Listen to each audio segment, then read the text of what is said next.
is The Guardian.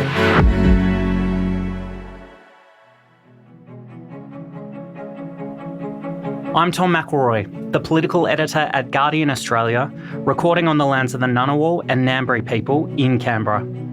We're coming to you earlier in the week because my guest, Paul Kelly, the editor-at-large of The Australian, has just released his new book on the turbulent era of Liberal rule and the prime ministerships of Tony Abbott, Malcolm Turnbull and Scott Morrison. The title is The Twilight of Exceptionalism, the Liberal and Conservative Era, and it's the third in Kelly's series of books about prime ministers and how governments change the country. One of the defining aspects of this time is that governments seem to lack the capability to address and answer the problems that the country actually faces. Kelly's latest is a landmark work of journalism and history. He argues that the Liberal Party was fundamentally confused about its identity and lacked insight into the changing cultural and social undercurrents at home and abroad during the era of coalition governments lasting from 2013 to 2022. This is the Australian Politics Podcast.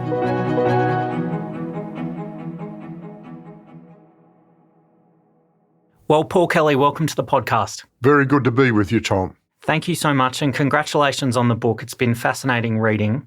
The title is The Twilight of Exceptionalism, the Liberal and Conservative Era. Roughly put, I think you see the period spanning from Bob Hawke and Paul Keating through to Howard and Costello as a period in which Australia thrived, but an exceptionalism that was lost in the era spanning the three Liberal prime ministers. Tell us a little bit about how you came to that formation. I see the period that I'm writing about, the period of the coalition government 2013 to 22, as a period of underperformance by Australia. We didn't live up to our potential. We didn't do as well as we ought to have done. Virtually all the indicators suggest that, whether we're talking now about economic growth, about productivity, about living standards, about social policy. And it's certainly true that I see the early period, the Hawke-Keating, Howard-Costello period, as a period of outstanding Australian performance, as a period of Australian exceptionalism, and we've lost that. We lost that initially during the Rudd-Gillard-Rudd period, but we lost it very clearly during the Abbott-Turnbull-Morrison period, which was a three-term period of coalition government. And in the introduction to the book, I quote both Peter Costello and Paul Keating. Paul Keating talking about his aspirations as Prime Minister to make Australia a first-rate country, a place where powerful economic engine combines with a soul to match. And I quote Peter Costello saying that what we've lost is the idea that Australia can be exceptional. The idea that Australia can lead the world has disappeared. I feel it is the end of an era when Australia was exceptional and does not see itself as exceptional anymore. So that's the framing for the book. How important is the performance of the government in the period that you cover, roughly the decade from Abbott's election victory in 2013 through to Scott Morrison's loss to Anthony Albanese in 2022? You say that this is a complex story of how Australia changed around the Liberal Party. The party of government was out of step with the country. Does that contribute significantly to the decline that you document? I think it does. I argue that Australia changed quite a lot during the decade, and that when you look at the way the Liberals were thinking when they first came in, I think they thought they were going to be a rerun of the Howard government. And I think they did underestimate the extent to which this was a different country compared to the country that John Howard governed in. And in the introduction, I sketch some of these changes. And they are that economic policy was much more difficult now. This wasn't just an Australian phenomenon, it was a worldwide phenomenon. It was more difficult to increase living standards, more difficult to obtain economic growth and higher productivity. There was an economic challenge. There was an energy transition challenge for Australia to move from fossil fuels to renewables, and one of the consequences of that was higher energy prices. There was a social and cultural transformation, a rise in identity politics where increasingly people identified themselves according to particular characteristics, whether we're talking now about race, sex or gender. There was also a technological revolution, the shift from the industrial age to the digital age, and finally there was a strategic challenge, the rise of China and its aspirations to be the regional hegemon. Now, when you put all those things together, they do constitute a series of new disruptions and new challenges for the country in economic, strategic and cultural terms. And I think it was difficult for the coalition governments to come to grips with that. To be fair to them, one of my overarching arguments is I think what happened in this period, both before and after the coalition government, is we're living through a new historical time. And one of the defining aspects of this time is that governments seem to lack the capability to address and answer the problems that the country actually faces. Even the best performing government would struggle in such a complex situation, but the history that you document is that this was anything but a successful period of governance for Australia. I'd like to zone in a little bit on what you call the conviction deficit for the Liberals, that the party lost touch of its foundational values and the values that voters recognised in it in previous eras. Tell us a bit about the mismatch, please. This is one of the main themes of the book. And I think when one looks back after the defeat of Scott Morrison at the 2022 election and the victory by Anthony Albanese, and you look back on the previous 9 or 10 years, and particularly that final defeat, that was the worst defeat in the history of the Liberal Party to that stage. And one of the reasons for the defeat, I think, was that the public, they hadn't just lost trust in the coalition government, they hadn't just lost trust in the Liberal Party, but they were confused about what the Liberal Party stood for anymore. And that wasn't a surprise because we had 3 different prime ministers during this period. It was only 3 terms of government and we had 3 different prime ministers, Tony Abbott, Malcolm Turnbull and Scott Morrison. And they weren't just, it wasn't just a change of prime minister. These were very different leaders. They were temperamentally different. They were different in terms of outlook, in terms of policy, in terms of how they saw the Liberal Party and how they saw the country.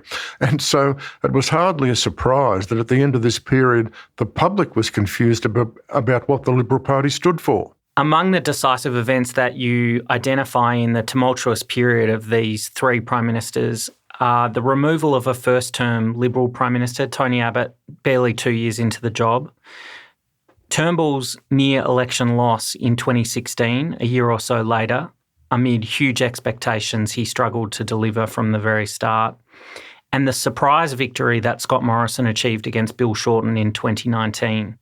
Place these 3 markers for us and tell me, do you think that it would be possible for any political party to absorb such tectonic moments?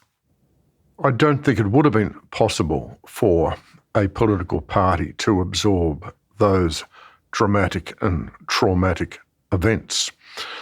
The removal of Tony Abbott was extraordinary. He had a very large parliamentary majority, and yet he was removed as Prime Minister after only 2 years in the job. Now, that constituted a failure on his part, and I think a failure to really come to grips in the transition from opposition to government. And I think to a certain extent the party lost confidence in Tony Abbott and started to panic about whether or not it could win the next election. But it's always very difficult to go through a successful first-term transition. And so while Malcolm Turnbull came in as Prime Minister, Turnbull himself conceded that he led a divided party from the start. And so he faced 2 problems. He faced Labor across the chamber, and he faced the Conservatives who were resentful in his own party sitting behind him. And in a sense, of course, Turnbull was never able to heal that division. And when he was removed 3 years later, I think the sense of that schism coming back to haunt him was very important. So the removal of the first-term Prime Minister was critical. Now, Turnbull's job after he came in as Prime Minister was to secure the re-election.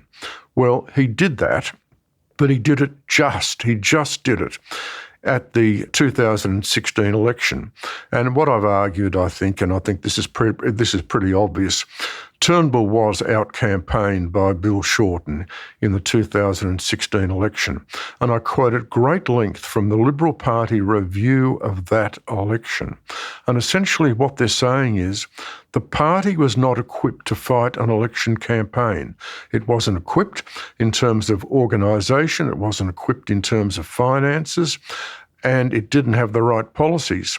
And really, when you read the report, the internal report of the 2016 election, it's quite clear. This is a warning about the possibility of losing a future election, and it's exactly what happened in the year 2022. The final point to make about the three landmark issues that you identify was Scott Morrison's success at the 2019 election. What I argue here is that Morrison was the only Liberal leader who would have won that election. I argue that neither Peter Dutton nor Malcolm Turnbull would have won that election, and in that sense, if that argument is accepted, that really highlights the role of Morrison in as much as he won what was a miracle election. And what that meant was that this coalition government, instead of being a two-term government, ended up being a three-term government. Morrison had a chance. Morrison had a chance after the Abbott-Turnbull era to unite the party and to try and establish a new form of government that could be re-elected, but he was unable to do that, facing a whole series of new challenges. One of the things in the book that I think readers will enjoy most is the portraits that you paint of these three prime ministers. They're pretty massive figures in our politics of this current era, but the detail that you go into about their backstory and how they decided to handle key challenges in office is fascinating. Let's start with Abbott. You say that for him, politics is about values as much as policies. That became his mantra. He saw politics as a fight for causes, both moral and tangible. Tell us a bit more about Abbott as Prime Minister and as a person. Abbott, I think, is a really intriguing person. I think there's an incredible contradiction in Tony Abbott, which most people aren't aware of. Abbott, of course, projects as a muscular figure, an aggressive male leader, and that's how many people see him. But what I've also argued, having known Tony Abbott very well for a long period of time, I think he's a very humble man. And I've said that I regard him as the most humble of any of the prime ministers that I've dealt with since Gough Whitlam. So I think this is an interesting insight into Tony Abbott, and I think it goes to a certain extent to explain the relationship between Tony Abbott and Peter Credlin. Tony Abbott, I think, valued the Peter Credlin partnership, but he felt he needed the Peter Credlin partnership in terms of becoming a successful Prime Minister. I think another paradox of the Abbott Prime Ministership is that Abbott was a Conservative. He was elected by the Australian people to form a government, but while they elected him, they didn't necessarily endorse his conservative policies. In fact, the country was becoming more progressive at the time. So one of the arguments I mount is that what was going to happen with Tony Abbott is that he was either going to persuade the electorate to accept his conservatism, or a progressive electorate would actually end up eliminating Tony Abbott. And I think that's what happened. You talk about his relationship with Peter Credlin, and I think there's a similar detailed study of his relationship with people like Julie Bishop and Joe Hockey in the book. He was unable to change course when his party colleagues were insisting that the government was in crisis and his leadership was under threat. He didn't want to change course, and there was all sorts of advice to him that in order to save himself, he had to remove both Peter Credlin as his office chief and Joe Hockey as treasurer. And Abbott rejected that. He rejected removing of Credlin because he felt he needed Credlin to do the job as Prime Minister. And he wasn't prepared to remove Joe Hockey, and I think for a good reason. and he felt that if he removed Joe Hockey, this would be seen as Abbott passing the buck and blaming Hockey for the condition of the government, when of course Abbott himself had to accept a lot of responsibility for the condition of the government. I point out that the relationship between Abbott and Hockey was closer than the relationship between John Howard and Peter Costello as Prime Minister and Treasurer. And Abbott always put a great premium on loyalty. He was never going to remove Hockey. Finally, he was convinced, and I think quite correctly, that if he made Malcolm Turnbull Treasurer, the effect of that would be to undermine his prime ministership anyway, seeing it was pretty obvious to a lot of people, certainly was obvious to me, that there's no way Abbott as Prime Minister and Turnbull as Treasurer could have worked together effectively. Before I come to Turnbull as Prime Minister after the challenge against Tony Abbott, let me pull out to today. Do you see Abbott's role in a different vein now that he's the Liberal Party president and working with Angus Taylor as the opposition leader? What I've argued about Abbott's elevation as federal president of the Liberal Party is that this is either going to be a brilliant success or a terrible failure. Abbott can add to the Liberal Party. There's no doubt about that. He's got tremendous energy. He's got an understanding of the party. He knows the party needs to be revived at grassroots level. He knows this is a survival issue for the party. So in that sense, he can make a great contribution. But the risk, of course, is that he exceeds the normal bounds of the presidency and begins to talk in a broader way about policy issues, which are the responsibility of Angus Taylor and the parliamentary party, and that this actually becomes a contentious issue. And there might be differences between Abbott and the parliamentary party or between Abbott and Taylor. So I think we've got to see the way this plays out. As I said, it can be a big plus, but it could end up creating a lot of trouble as well.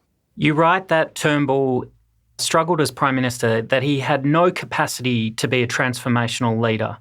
And I'm quoting, "He lacked both a reformist fire and a command of his own side. Hamstrung by his lack of political vision, Turnbull became a paradox, superb at raising expectations, but dismal at delivering on them." Yes, I think this is the paradox of the Turnbull Prime Ministership. Look, when we look back on it, the expectations about Malcolm Turnbull were just incredible. I mean, there were people walking around saying that he might be one of Australia's greatest prime ministers. But the actual challenge he faced was enormous. He just won the ballot for the leadership over Tony Abbott, and the party room was divided.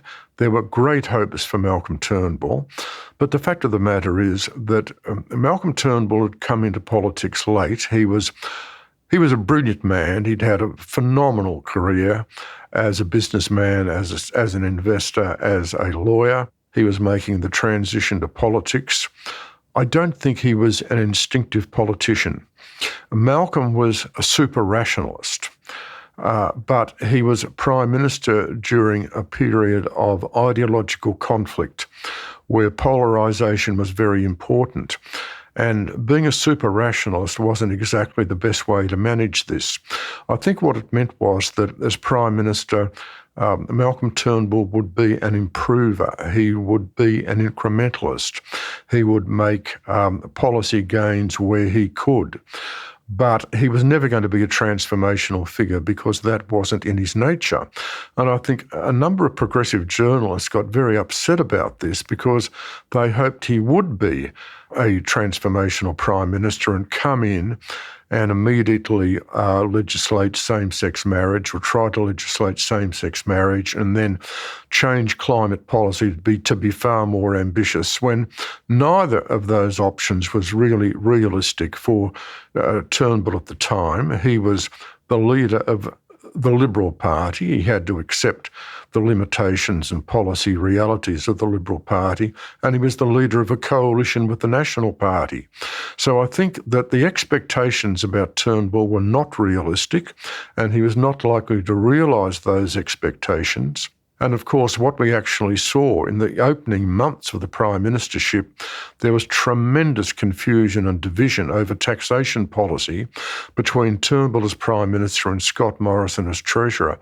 That difference over taxation policy, I think, was incredibly damaging for the Turnbull prime ministership. And what we saw was the strong early support for Turnbull in the polls began to fall very dramatically. So he did the job. He won the 2016 election, but he just got there. And what that meant was that he was in a weakened condition as Prime Minister.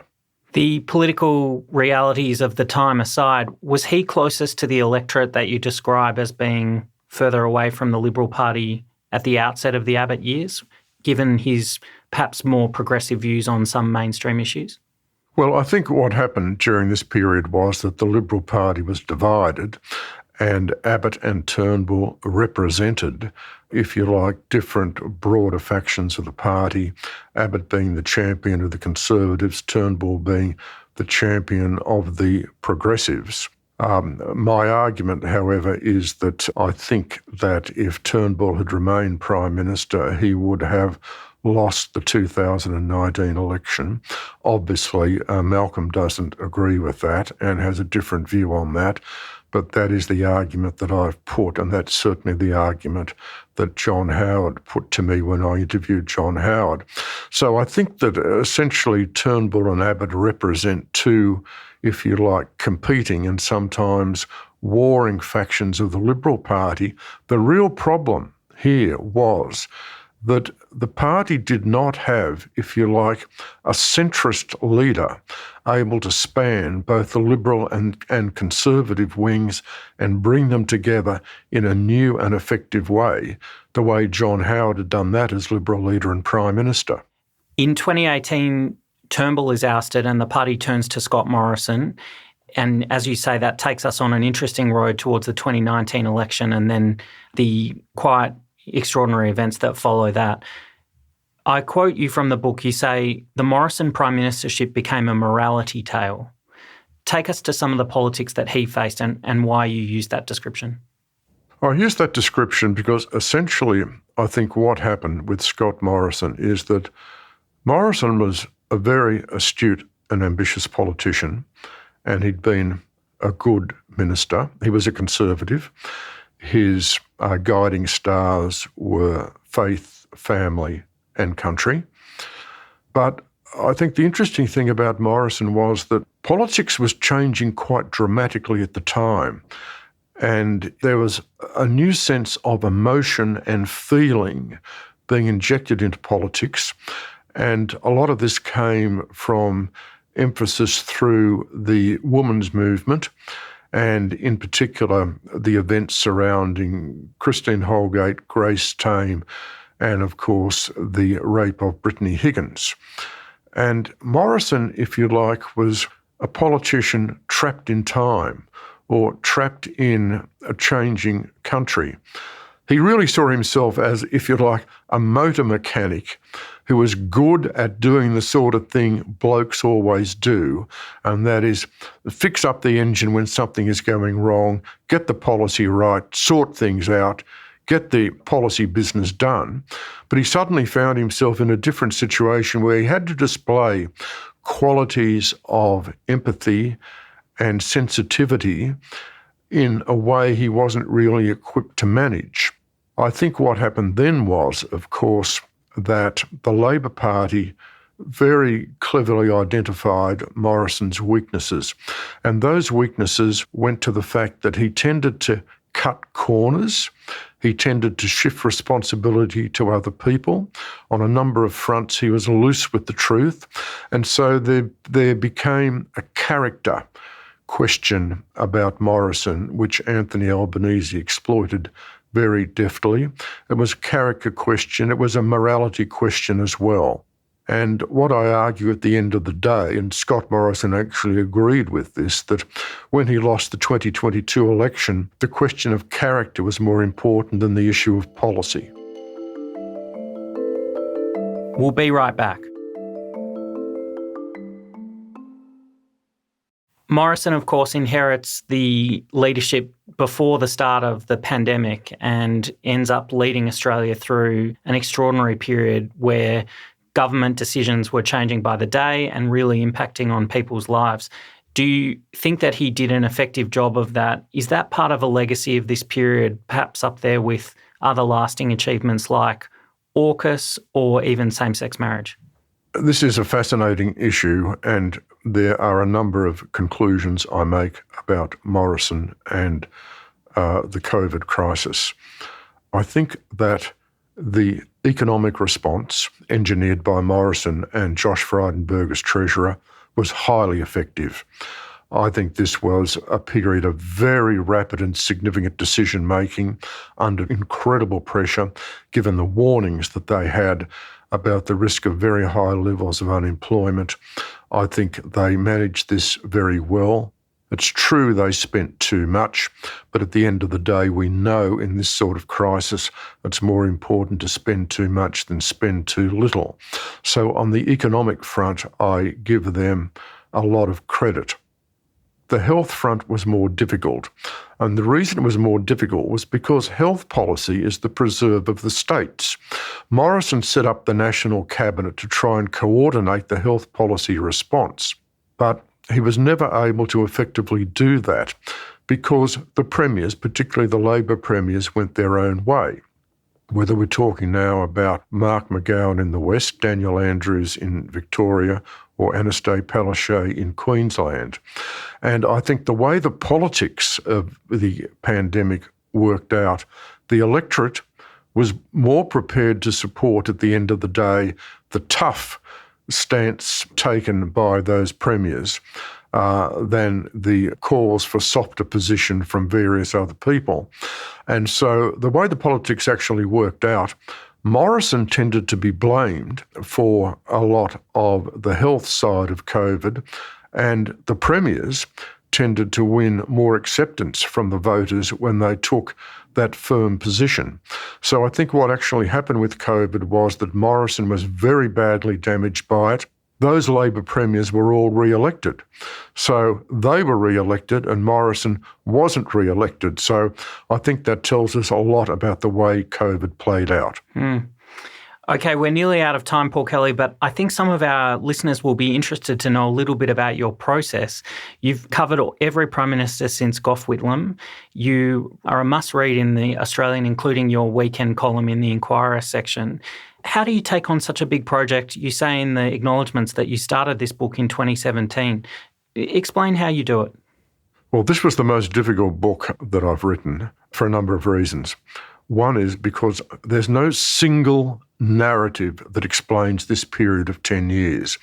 It's a messy, complicated, complex, confusing period to write about. And it took me a long, long time to try and get my head around it. And of course, I can understand a lot of people will think I've made a series of mistakes or won't agree with me, and I understand that exactly. It was very exhausting. I started, as I said, in 2017, 18. I thought at that stage it would probably be a 2-term coalition government, but it ended up a 3-term coalition government. So I kept working on the project. And essentially what I did was I was reporting and commentating for The Australian on a weekly basis, while at the same time I was continuing to work on the book, doing interviews for the book. So if you like, it was a parallel stream, working for the paper and also working for the book. But that's quite handy because essentially if you're following issues on a daily and weekly basis, you're picking up a lot of material.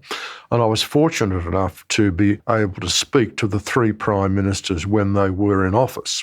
So I didn't just interview them after the coalition government lost office. I was fortunate enough to do long interviews with them afterwards. But I'd also had the benefit of talking to each of them when they were actually Prime Minister. This is the third in your series of histories of successive governments in Australia. I look forward to your fourth when you get to the end of the Albanese Labor period. There's not going to be a fourth. No, I'm too old to be doing that. So there won't be yet another book in terms of the narrative. I will write other books, but they're going to be more reflective in terms of the historical past rather than the Albanese government. Well, we'll be the beneficiaries of that as the readers. Paul Kelly, thanks so much for taking some time. We really appreciate you coming on the podcast. Tom, thank you so much. Next week, we'll be recording at Labor's National Conference, and we'll have an exciting episode from Adelaide just in time to start your weekend. So make sure you are subscribed to Australian Politics wherever you get your podcasts.